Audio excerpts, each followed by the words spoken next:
Okay.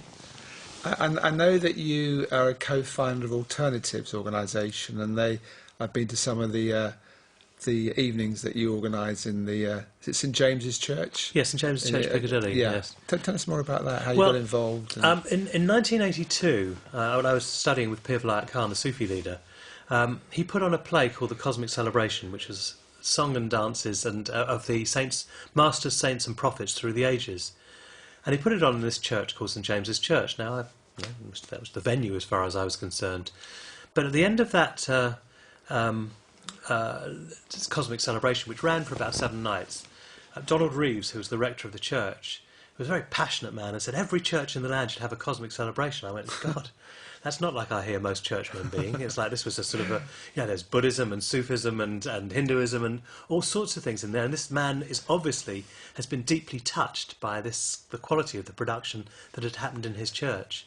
And so myself and Sabine Kurjo at the time went to him and set up a series, and Sabine and I worked together, and we used to have 5 or 6 people looking at what was the emerging consciousness, a new age idea, for want of a better term. I wouldn't use that term these days. And we used to have little talks of 5 or 6 people over the, once a week on a Monday night in the cafe. And bit by bit, our talks started growing. So from having 5 or 6, suddenly we started getting 10 or 20. And then one day I bumped into Roger Houston from the Open Gate Trust, and he was bringing across all the major speakers from the States and putting on workshops for them.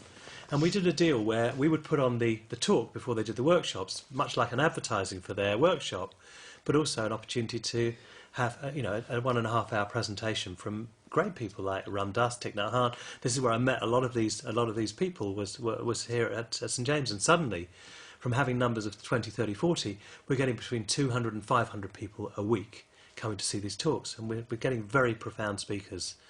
And that series has now been running for since nearly 30 years. And in that time, we've had some of the very greats in the consciousness movement. And I've had the privilege of introducing almost all of these characters up to 1989, when I left London. But I had a chance to see a lot of great speakers. So I had a chance to really hear some profound wisdom. I also had a chance to really look at what profound charlatans look like as well.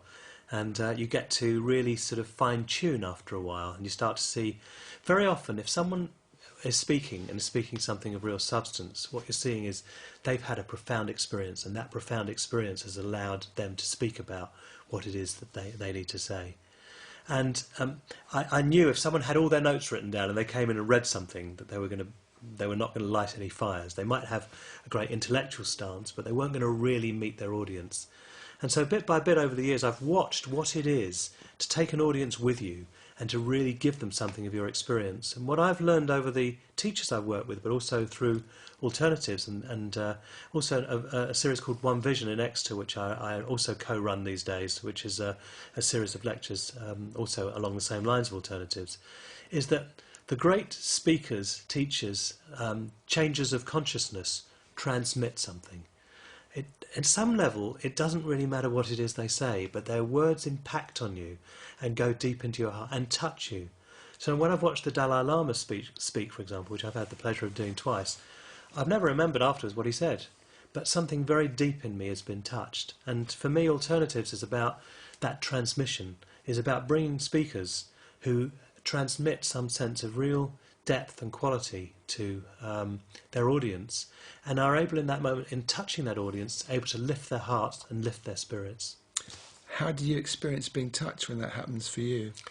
I am moved to the core when that happens for me, and it's happened a number of times in my life. Fortunately for me, sometimes it happens in my work. Sometimes I'm working with someone and going into such a place of often profound grief, but sometimes profound joy as well. It can also happen in that place where I am moved way out of my normal consciousness.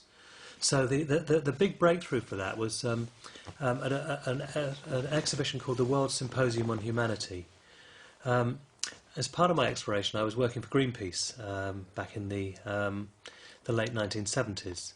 And we had a stand at this exhibition called the World Symposium on Humanity, where some of the great speakers in the world were invited. The trouble was, the publicity for this event was almost nil. And 120 people turned up for this enormous event with tons of great speakers and workshops, and the whole thing changed into being a global village for a week. And instead of having a stall where I was selling things to people, I joined in with all of these different teachers and speakers. At the very end of this exhibition, Pir Vilayat Khan got on stage, a member of each religion, so there was a Catholic, a Buddhist, a Muslim, a Hindu, a Jew, and held hands with them and sung the Hallelujah, which is Pachelbel to Pachelbel's canon, did a three-part round of the Hallelujah, and then the whole audience joined in with this. And suddenly I found myself in floods of tears, and I recognised in that moment the fantastic potential for humanity to unite. I recognise that the way we're living is utterly insane, but actually there are a lot of very sane people around, and whose number I hope I have joined. There are a number of really sane people around who are looking at the next evolution for us as human beings, because we can't carry on despoiling the planet as we are. We can't carry on hurting people in the way we are. What we can do is start to change our consciousness, and for me that's the extraordinary thing about that. That actually what I've learned in all of this, and what I've learned with alternatives, what I've learned in my learnings, my teachings, is that actually a change of consciousness is available, and we are guided in that process of changing our consciousness. And how do you feel that guidance is manifesting? Well, very often, when I'm working, it's there. When I'm running a therapy group, it's there. And thank God it's there, because I have no idea how I tune into some of what I tune into, because I encounter some very, very sticky situations where people have been deeply violated and wounded, and I'm having to go in there and try and unpick some of the wounds so that they can actually heal. Now, in Aldous Huxley's book, Island, which I don't know if you've come across that, it was his story of a utopian society. And one day, in this utopian society, a man's washed up on the shore who'd been shipwrecked and had gone through an enormous amount of suffering in order to get to this island. He didn't know where he was getting to. He found land. And one of the natives of the island took him in her arms and said, "Tell me about what you've been through." He said, "Oh, I don't want to talk about it." She said, "Tell me about what you've been through." And he unravels what he's been through. And in that process, he heals the suffering he'd been through. And for me, that was an analogy for that actually, if we can go back to our story and own it and tell it and allow it to pass through us and stop sticking into us and robbing us of our vitality and our wish to live, we can start to become healed. We can start to be in the process of serving others, because we start to become healed ourselves. And so for me, there's something about that process of helping people unravel and unpick their stories, so that they're no longer left in that place of harshness that maybe they've lived in for almost all their lives.